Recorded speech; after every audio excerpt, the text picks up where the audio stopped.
Welcome to Loosen Up Your Painting podcast, the podcast for creatives making their art and making a difference to their lives and the world.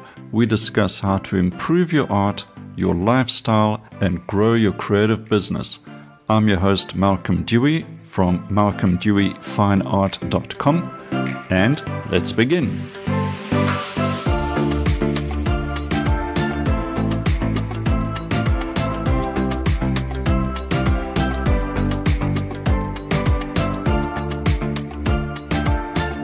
It's great to be talking to you again, and today I've got a special guest. She's an artist, she's an entrepreneur, and she's helping artists become entrepreneurs.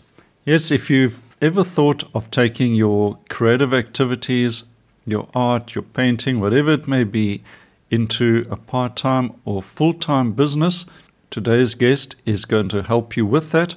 Her name is Fiona Valentine. She's an Australian artist and entrepreneur, and she's had 30 years of teaching, painting, and business experience.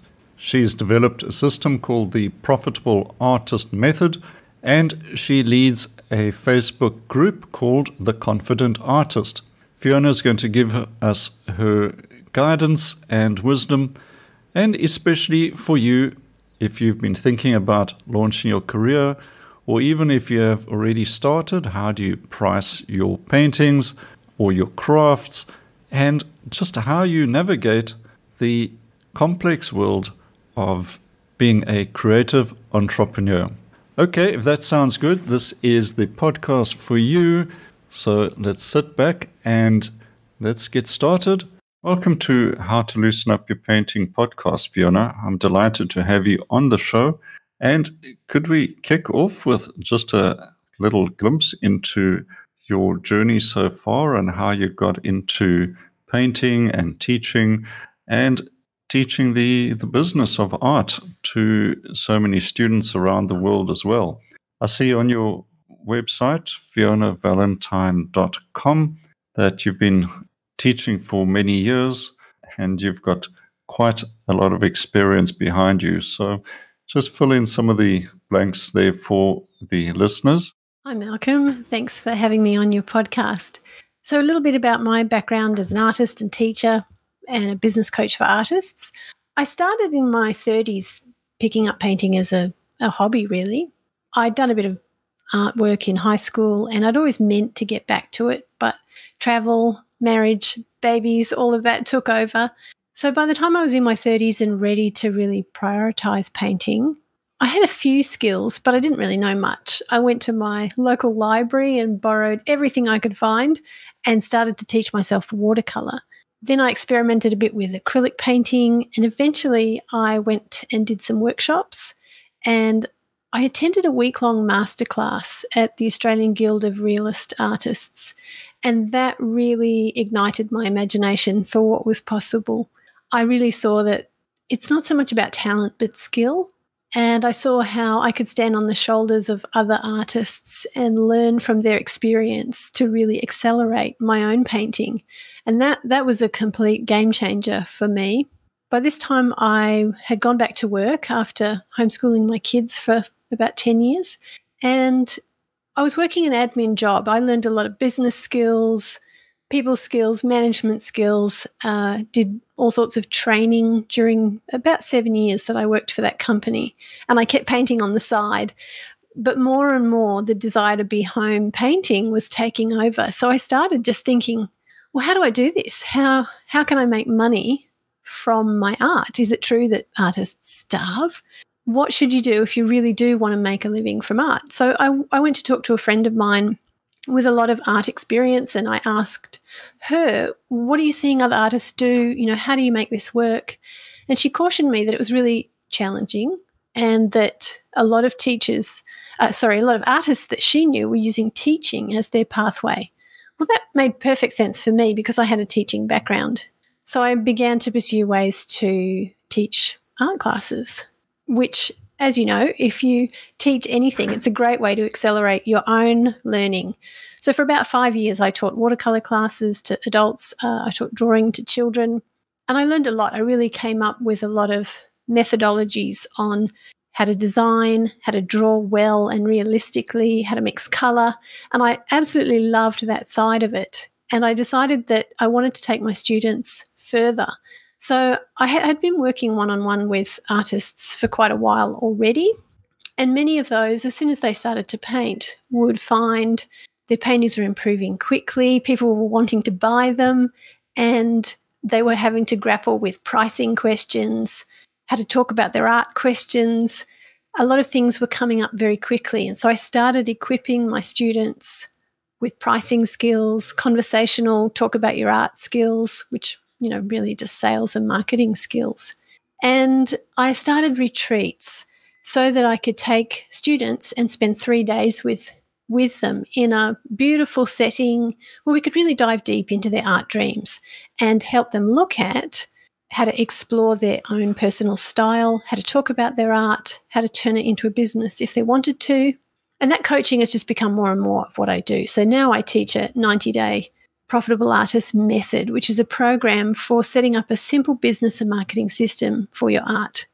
So it wasn't my intention in the beginning. It's been a long journey, about 15 years on the art making side of things, and it's brought in my business background, my teaching background, and now those interests have all found a way together to help equip artists, because I no longer believe that teaching is the way to make an income as an artist. It can be a great way, but the internet's opened up so many opportunities that now I help artists to sell their art and make a living doing it.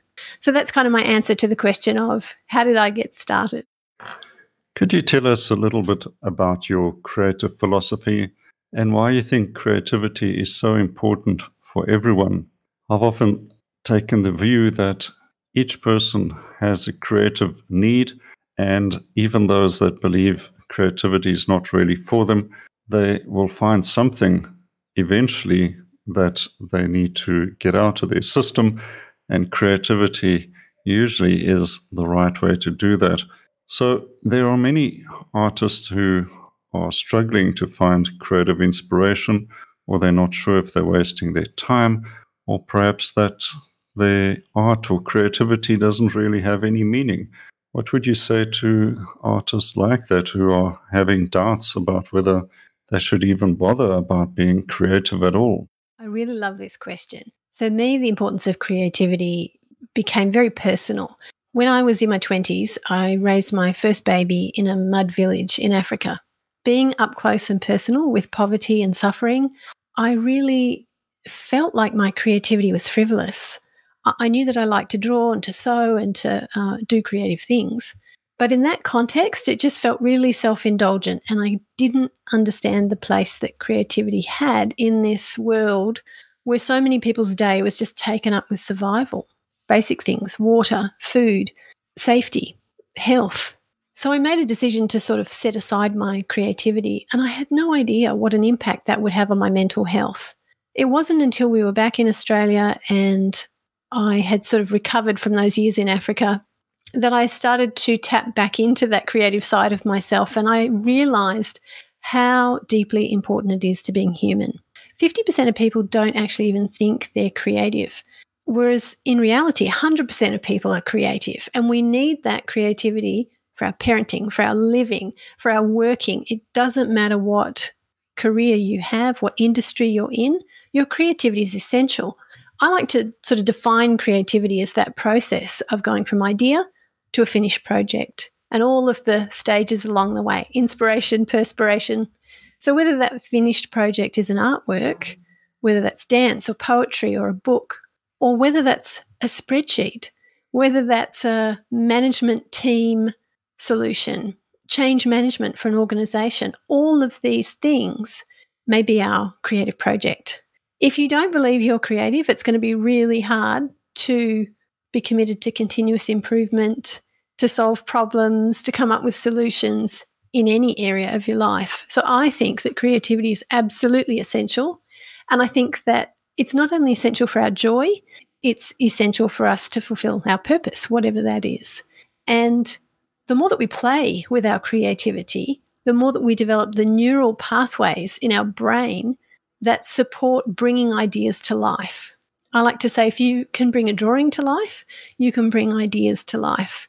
And I often work with businesses, teaching them how to unlock the creativity of their teams by learning drawing.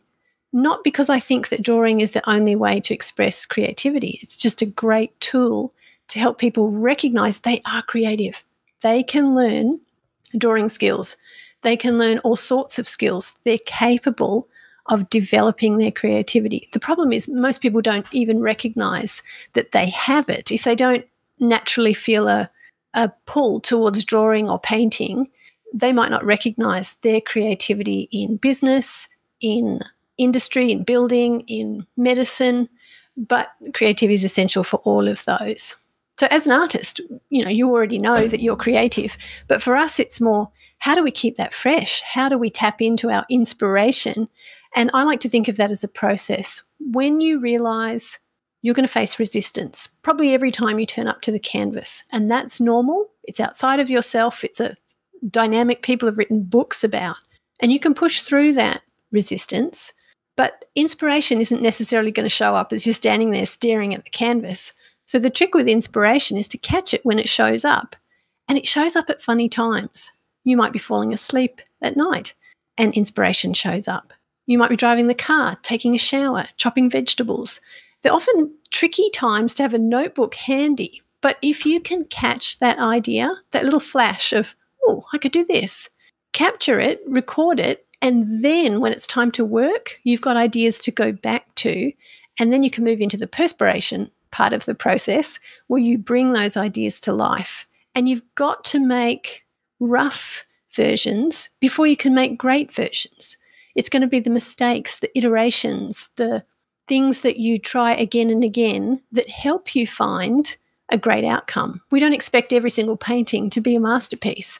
So when we can kind of come to terms with resistance, how inspiration works, the fact that our creativity doesn't like to be on 24/7, and that some of the work we make will be really ordinary and some of it will be fabulous, then that helps us to keep the importance of our creativity, keep moving through it. And also, I think, just recognizing that it is not frivolous. In times of suffering, war, illness, just extreme tragedy or grief even, creativity is very sustaining. And if only I'd had eyes to see all those years ago in Africa, I would have realized the women around me were enjoying their creativity in the midst of their poverty, in the midst of the tough life that they were living. They were embroidering their clothes, they were decorating their household objects, they were enjoying their creativity in simple ways. And I think there's a powerful lesson in that. Now, what would you say to artists that have been painting for some time and want to explore the world of commerce? Maybe start a part-time business, something on the side for a bit of extra income, and perhaps take that further into something more serious. But the artists have a lot of self-doubt and are not sure whether they are ready. Are they half-baked, and should they spend more time studying and trying to improve their art? Or should they just take a leap of faith and jump in the deep end? What would you say to these artists who are exploring the idea but having doubts about whether they're ready to start at all? First of all, I'd say that having doubts, wondering if you're ready, is completely normal. You're not alone. It's very natural to feel that way. If you've taken some time to learn your craft, you're probably ready. And the fact is, you will never feel ready. The trick is to get ready. So one of the ways that I like to encourage my clients to get ready is to ask themselves 3 questions. How much time do you want to spend painting?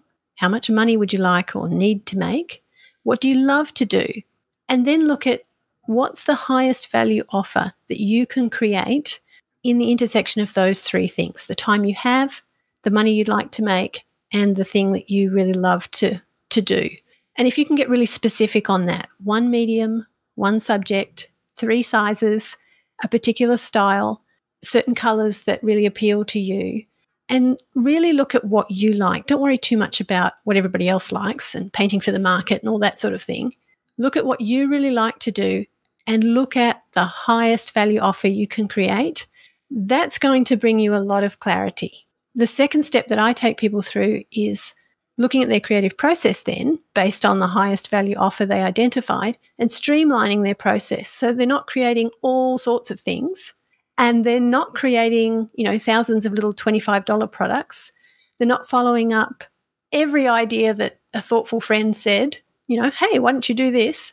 They're really sticking to the plan that they made, the clarity that they found with those questions, and streamlining their process to focus on that. The third step that I take them through is connection. And this is where I teach clients to build a simple business and marketing system so that you can identify your ideal customers, your ideal collectors. And they're people who love what you do. So they're probably like you. The place you live, the interests you have, the culture you live in, your story, your taste, the colours that you like, the textures you like, and the style of painting. If you like it, there are going to be people out there who like it too. And your job is to find them, identify where are they? Where are they hanging out on the internet? Where do they go? Where do they live? How do they talk? And those people are your audience. They're who you're talking to. They're who you're making your art for. And of course, those people need to be able to afford the art that you're making. That's a very important criteria in who your ideal customers are. And learning how to connect with them via social media, an email list, and a website builds an ecosystem that helps you to connect your work with your customers. And really, to be ready, that's all you need. Art, people who want to buy that art, and a way to connect the two. So whether you're ready or not has a lot to do with your mindset, and it's really about a choice to get ready. Now, starting a side hustle or full-time art business may be fine for somebody who is unemployed, but what would you suggest for those that do hold a day job, and maybe they have some commitments already, but believe that going into an art business will take them further and they'll get more out of it, but there's so much fear about taking that last step? Should they go all in, quit their day job, and start their art business, or a transition into it slowly over a period of time? And if so, what would you suggest is a reasonable period of time? Or perhaps you've seen other artists go through this phase. How do you take that transition without simply holding out forever and then finally just giving up on your dream? This is a really important question, Malcolm. I think it depends a lot on the financial situation. If you can afford to go full-time, great. But for most of us, there's a commitment to bills, to the family, to our lifestyle that means that we're not free to just have no income for a period of time. And setting up your own business, selling your artwork, it does take time to build that body of collectors who love what you do, who become raving fans, repeat buyers, recommend you to their friends. And that takes time. Depending on whether you've done any of the pre-work, you can build your portfolio and your business at the same time. And I do recommend getting help to do that because the road will be a lot faster. But be cautious about jumping the whole leap and the net will appear idea. You can put a lot of pressure on yourself by jumping too early. In my own case, my husband and I had an agreement that I could start this art side hustle, and when I had replaced my salary, I was working part-time at this time, then I would be able to go full-time in my business. So that's what I did. I had a very clear goal. I knew exactly what my salary was, the salary I was seeking to replace, and I worked at building my art business until I hit that mark, and then we checked and made sure that I could maintain that for a few months, and only then did I hand in my resignation. And that meant we were absolutely on the same page and that there was some stability there. And then that income was able to stay stable for the next years, and I was then able to build my business and grow in different directions. So depending on your financial situation, it may be very challenging to work and build an art business alongside. You're going to need to spend about 50% of the time you have available for art on making art, and the other 50% of that art time on building your business and maintaining your business. That's just how it will be. That's pretty normal for most professional artists. So if you're needing to maintain that job, perhaps you can go to a 9-day fortnight. Perhaps you can go part-time. Perhaps you can think about casual work that pays a higher rate. Whatever you need to do to make that transition safely, I think that's really a wise way to do it and keep the pressure off yourself and off your creativity. And if you can, then just phase that as your business grows. Cut down your hours or hand in your resignation, but decide ahead of time what your commitments are, what your responsibilities are, what you're comfortable with, and understand that it's going to take some time, as well as building your portfolio, building the business. If you don't have those website, email, social media skills, it's going to take some time to learn those. In my Profitable Artist Method 90-day coaching, I teach a very sustainable way of doing that, setting up a very simple business and marketing system that you can then maintain alongside of building collections of work. But it could take a year or 18 months to build up that body of collectors until you're actually known well enough to be making enough sales to start hitting your goals. So I think patience is a really helpful thing. Another big stumbling block for many artists starting out with business is how do they price their artwork? I've seen some artists trying to work on a time basis, others working on the size of the artwork, others trying to gauge their experience in relation to the art market, and so many other ways of trying to figure out pricing. Do you undercut to try and get a foot in the door, or do you go in with a large price and try to create that market perception that your art is of a high standard already? All of these problems crop up. And then once you've chosen on a method, how do you increase your prices so as not to price yourself out the market, but also to try and keep up with making a good standard of living and keeping up with your expenses? Pricing becomes a lot more simple when it's part of a whole business plan. Pricing is a difficult question in the sense that, how long is a piece of string? It's very subjective, and as soon as you do a bit of research, you see that things are all over the place. It is helpful to do some research in your local area, but the fact that we have access to the internet really means that our customers could be anywhere in the world. So going back to those original questions I talked about, the clarity on the time, the money, what you love to create, and crafting your highest value offer, if you can simplify what you offer to 3 sizes and have a small, medium, and large size and price, that will help a lot. It's a lot easier to sell $25,000, $3,000 items than $3,000, $25 items. One of the biggest challenges in pricing is a mindset perception that it's going to be easier to sell cheaper art. But if you're having to sell a lot more art, that's actually much harder. Also, there's a perception thing. If your art is very cheaply priced, there's a perception that it's worth less. There are many people selling rubbish on the internet in the name of art for very high prices, but they're doing an excellent job at marketing. So it is a very subjective thing, but in building a simple business and marketing model where you can make art in a sustainable way and you really figure out what is that highest value offer I can create, that will really help to simplify this. I have a preference for a linear model in pricing. So length plus width times a rate. So I go into this I have a free guide on my website called How to Start Selling Your Art. And I talk about pricing in there and help show that if you use this linear model and experiment with different rates, you can see at different sizes and at different rates what your pricing would look like. And you can start to sort of crunch some numbers on costs, framing costs, materials. And I talk in there about if you're going to work with a gallery, recognizing that you may be paying 50% commission on any sales that you make. What's that going to do to your pricing? If you can do the math on the front end and really crunch the numbers before getting into real life situations, that's going to help you.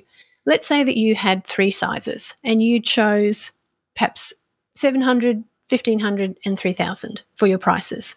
Or maybe you want to be a little more conservative on that. Maybe you start a little bit lower. But when you've decided on those 3 prices, write them on a sticky note and stick them on that sized artwork and keep it around in your studio. Tell your phone, as if your phone was a customer, what your prices are, or practice sort of role play with a friend.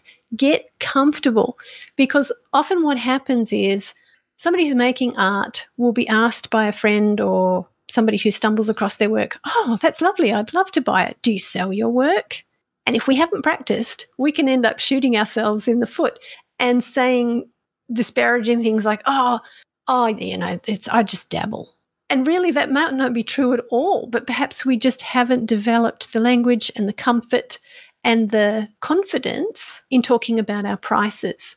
So set your prices, set them simply, use a linear model, the length plus the width times a rate. Start with $25. See what that does for you at the 3 different sizes you've chosen to work in. Aim for a small, a medium, and a large price, and stick to that. Be very clear. When you've got those, then practice them. And that confidence, that simplicity, thinking through things like shipping, thinking through things like commissions, do you want to do those or not, making those decisions, and then writing down what you've decided is going to help you enormously. And as I mentioned, How to Start Selling Your Art, the free PDF guide, you'll find that's helpful, and that goes into just writing down the things that I've mentioned in this conversation. So if you're having trouble tracking with it so quickly, go grab the guide. You can get it at FionaValentine.com. If the artist has figured out their pricing and has worked hard on improving their art and feel they're ready to jump in, do they first seek gallery representation? Is that still relevant today because of the size of the market? There's so many artists, etc. Or should the artist market themselves and try to produce and sell their work themselves? What are the pitfalls of working through a gallery, or alternatively, the pitfalls of working solely for yourself and doing your own marketing? And what are the relative advantages of either approach? And I guess finally, the question is, can you have your cake and eat it too? Can you have a gallery and sell your own artwork and try and balance the two? Such good questions. Yes, I absolutely believe you can balance the two, but where to start? I don't recommend starting by looking for gallery representation. If you start by taking responsibility for yourself as an artist entrepreneur and make sure that you've done your homework to be well set up independently, that's going to make you look a lot better to galleries. And you may find, having done your math, having set up your business correctly, establishing your own marketing and sales, that you're making all that you need and your time is full and you are completely independent. Your email list and the email addresses of your collectors, that's your number one asset, and you own that. If you're selling with a gallery, they're the ones that own those contacts. And if they close, you've just lost all connection with your collectors. When you build independently, you maintain that connection. You're the one that's responsible, and you're not closing down yourself. By having your own website and email list, you own those things. You own that space. You're not dependent on social media accounts that can be shut down. So we can use social media. We may even get gallery representation, and those can be wonderful things, but I don't believe they're the place to start. Of course, if you already have gallery representation, great.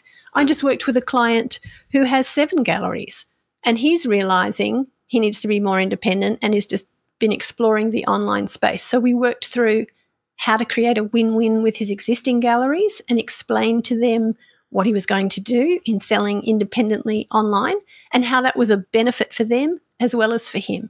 So they walked away with a great agreement, complete understanding, mutual respect, some ground rules, and now he's stepping into doing some independent work, having different collections, but managing that himself.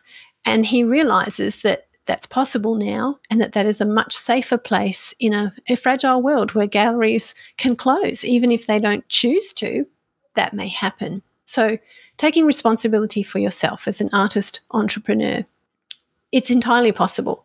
To sell online, to sell independently, you really do need this marketing ecosystem of an e-commerce website, a professional social media presence, an email list so that you can maintain contact with your ideal collectors, and you need a good understanding of your identity as an artist. And all of that is a process. You don't have to do it alone, but it works best together as a holistic ecosystem. So I hope that helps in just thinking through some of those questions. One of my clients, she came to me originally through a professional development workshop, then attended my night classes. Then she came to my retreat and started hearing about the business side of things. Long story short, she ended up leaving her teaching career to step into being a full-time artist. She set up her website, hired a studio, created her first collections, listened to my advice on setting up an email list and maintaining contact with her collectors. And now that she's got this collection, this body of work, this professional website, this presence, she did apply to a gallery and was accepted, and she'll be having her first solo show. So there's a lot to be said for just taking responsibility for you, not waiting for anyone else's permission, not waiting for them to open all the doors for you. Galleries, museums, organisations, they don't hold all the keys anymore. You can be independent and successful. And I think that's a safe way to do things, and you can definitely have both. You can have your cake and eat it too. As long as there's mutual respect and good planning and you take yourself seriously, then the world's your oyster. I think many artists get involved with social media and it becomes an all-consuming thing. I think of avenues like Instagram or Facebook, for instance, that seem to consume a lot of time and effort. But I also see artists struggling and are questioning whether the algorithms are set up in such a way that the artist is kept on a treadmill and is not getting the engagement they need. What is a reasonable expectation with social media? And then the question is, should artists even worry about spending a lot of time with social media? Should they rather focus on a website and maybe a blog and email? What is the best return on your time and energy when it comes to these digital forms of marketing? And how much time should you be spending on either of these avenues? Social media is definitely a huge challenge for artists, but it's also a huge opportunity. And you're right, it can be an enormous time trap. But when it's done strategically, in conjunction with an e-commerce website and an email list, it takes on a different role. Your social media can be a great way to share the story of creating your body of work. If you make a body of work or even an individual painting and you just go to share it on social media expecting that people will just buy it, or you create a website and put art on there and expect that because you built it, they will come, you're going to be disappointed. You're really going to need some sales and marketing knowledge. And there are thankfully some very simple things that you can do. The idea of a funnel is that you build something so that people can discover you and they can move through a process and eventually become familiar enough with you, know, like, trust, try, and then buy something from you. And social media and your website working together with your email are a really good way to do that. So if in your social media you're telling the story of creating your art and you're talking about the fact that you are building a collection and that it will be released at such and such a time, then you encourage people to get on your email list. These are all steps that I teach as part of the Profitable Artist Method program, because it takes some time to get these pieces in place. But what happens then is that your social media and your email list and your website are working like having assistants who work in your studio with you. It's not just technology, but you're recording yourself in ways that can reach other people while you're working in the studio. These tools can be telling the story of your art making for you, pointing people towards your website, towards your email list, and collecting those addresses for you so that then they've found you on social media. They're clicking on that link in your Instagram bio or on Facebook and finding their way onto your email list. And then you're able to talk to them about this collection that's coming up and give them exclusive access to your e-commerce website and sell out your collection. Now, that takes some time to build up that audience, but there is absolutely a way that you can tell the story of creating your art, draw in collectors through social media without spending your whole life on social media. One of the most simple ways you can start, if you're already posting pictures of your work, then when somebody follows you on social media, don't ignore them. Just go into the messages and say, hey, thanks for the follow. Start asking them questions. You might end up with a conversation happening. Start to treat followers as people that you're relating to. Don't just let the virtual world depersonalize what's happening.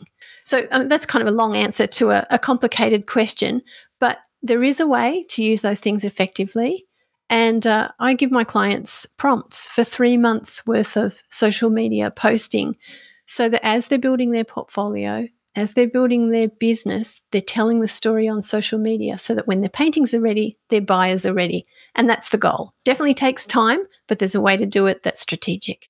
I think the world is going through quite a tough economic time, and we see a lot of news about a recession is now hitting the world economies. So we have many artists who now have perhaps a lot of fear and may wonder whether it's even worth bothering with marketing their art business. How can you sell luxury items like paintings, for instance? How would you navigate this period that we're in and appears to be going on for at least a couple more years? And how should our artists change their perspective, or should they market less? Do you market more in times of recession? And how can they emerge from this or even thrive in their art business during these uncertain times? It's a really important question. Recession is different than, say, COVID. During COVID, work from home life, art sales did really, really well. Realizing that during a recession, it does make a difference to art sales. You may have to work harder at your sales and marketing to maintain your income. Knowing too that targeting the top end of the market, the higher price bracket, that's going to be very helpful to you because that tier of the market is more stable during a recession. So there is definitely still the possibility of making art sales during a recession. Making sure that you have great sales and marketing skills and that you're doing that strategically is really important. Also, in the ebbs and flows of being an artist, of being an entrepreneur, if there comes a time where you do need to do a different kind of work alongside of your art making to make ends meet, that's not the end of the world. That doesn't mean that you have failed. Ideally, your art business is going to get to a stage where you don't need to do that. But if that happens at times, and you are supporting your creativity by using a different skill set that you have, that's absolutely fine. That's not to say you'll have to, but if you need to for a while, it's not the end of the world. And there is no reason to stop selling your art, stop working at improving your sales and marketing. It's an ongoing process. There will be changes. A recession is something to consider, but it definitely doesn't mean shut up shop, go home, give up, there's no hope. It's just not like that.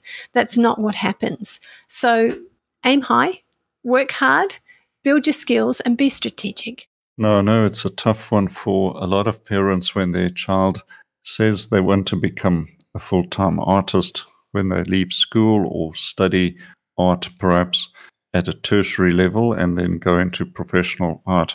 What do you suggest parents say to their children who have talent and express a desire to get into art for a business? Should they study it, first of all, at a tertiary level? Is that really necessary? Or can they study it part-time and work on their art during the day? And finally, should students get a regular day job and practice their art after hours, or would you say it's better for them to simply work on it full time and really get their hands dirty right from the start so they learn all the hard knocks first? These are big questions, and I think it's so important as parents that we are setting up the next generation of artists to think well about their creativity. Understanding that many universities these days are not necessarily equipping people with money-making skills. Many people are coming out with a qualification and they are being employed. As an artist, you are really going to be in business. You're going to be an artist entrepreneur if you want to make an income from your art. And once you understand that, then you can look at that trajectory a little bit differently. And there are so many options now. If you are going to go down the university pathway, be very sure that the program you're going to enter into is going to teach you the kinds of skills to make the kind of art you would like to make. It may not. And looking for approval or permission or training by investing in a university degree may not be the smartest pathway. These days, there are so many absolutely excellent online ateliers online schools of all sorts to learn all sorts of different art skills, and they are very, very affordable and the training is amazing. So decide what kind of art you want to make. Find somebody who's excellent at making that kind of art and also an excellent teacher and hone your skills. Working a job while you build up the business and sales and marketing skills that you have so that you're making money from your art, that can be a really wonderful thing because in every job that we're in, we learn skills. So I would say if you're very young, get some retail experience and make art on the side. Work for somebody else to learn social media and marketing skills. That way you'll be getting some income, you'll be learning the skills that you need. The other option that you have is to be independent, to find an online format for training and developing your art skills, and to invest in coaching like the Profitable Artist Method and learn how to simply set up your business and marketing and social media and work hard at it. You can even do that while having a part-time job to support yourself. So it depends on your financial situation, but I would definitely encourage parents to say yes to their child because you can absolutely make a lot of money as an artist.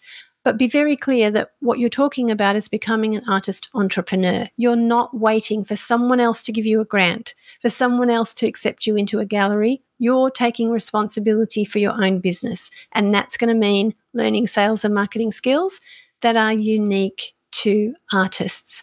But it can be done. I think it's a wonderful career choice and gives you so much freedom. But make sure that you put in the work and you think through what's right for you in terms of experience. Because as many artists are introverts, and really getting some experience in talking to people, in sales, in making conversation, that's as important as the skills of actually making your art, learning how to connect it with your collectors.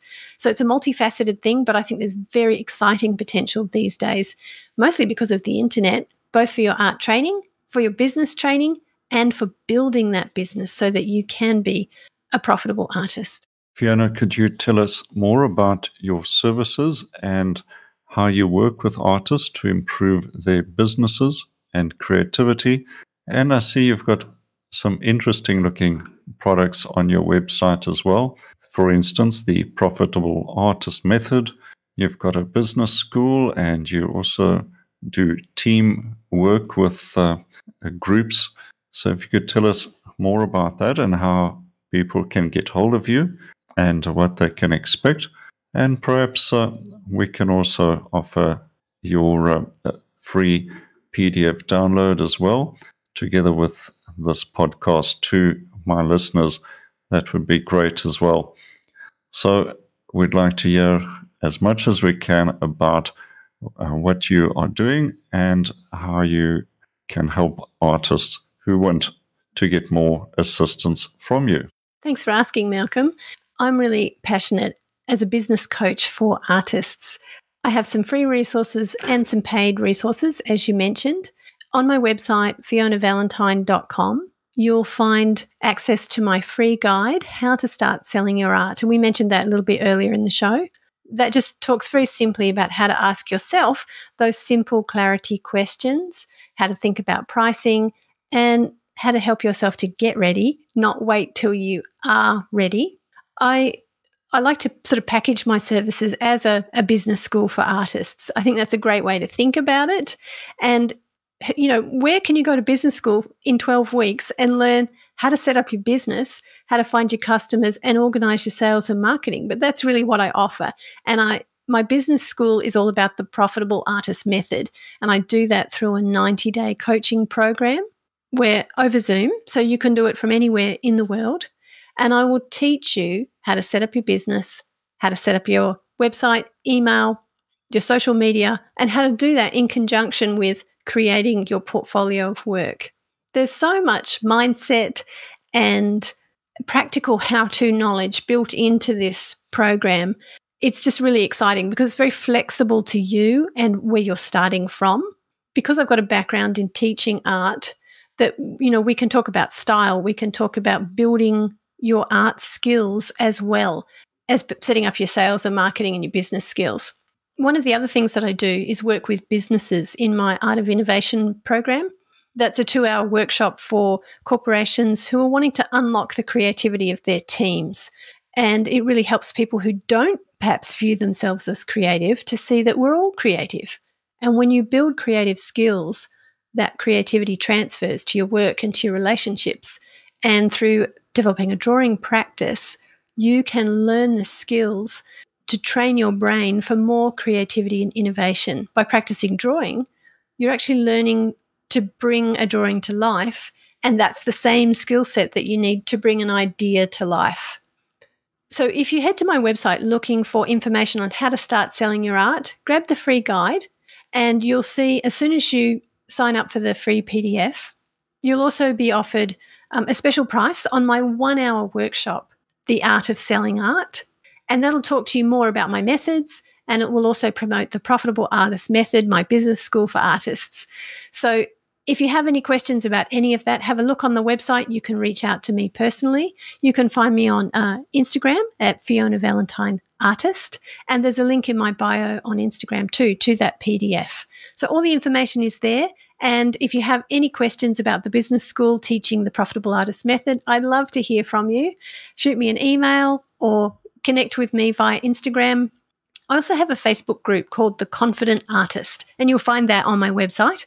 And it's a group for those who are wanting to build a creative habit, make beautiful art, and learn the art of selling art. So come and join me there at the Confident Artist Facebook group. I hope this has been helpful. I'd love to work with you to build your own profitable art business. If you've got any questions, reach out. You'll find a button on my website to book a free 15-minute complimentary call, where I'm happy to talk with you about the potential for your art business. Thanks so much, Malcolm, for the chance to talk with your audience of artists. Fiona, I'd like to thank you very much for being a guest and taking the time out to give us such valuable information and all the experience that you have been able to draw upon to answer some really pressing questions that have been worrying a lot of artists out there. And I do encourage artists to visit your website at FionaValentine.com and find out more about your work, the great artwork you are creating, and what you're doing to help artists struggling to get into their creativity and art businesses. I want to thank Fiona Valentine for joining me on How to Loosen Up Your Painting podcast. I hope you've enjoyed that, and if you want to learn more from Fiona, please check out her website, FionaValentine.com. Okay, there's plenty more coming, so make sure you've subscribed to this podcast, and also find out more about my painting courses at malcolmdeweyfineart.com. There's plenty there to keep you busy, and I hope to meet you there soon. All right, that's it for today. Until we meet again, happy painting. Enjoy developing your new art business, and cheers for now.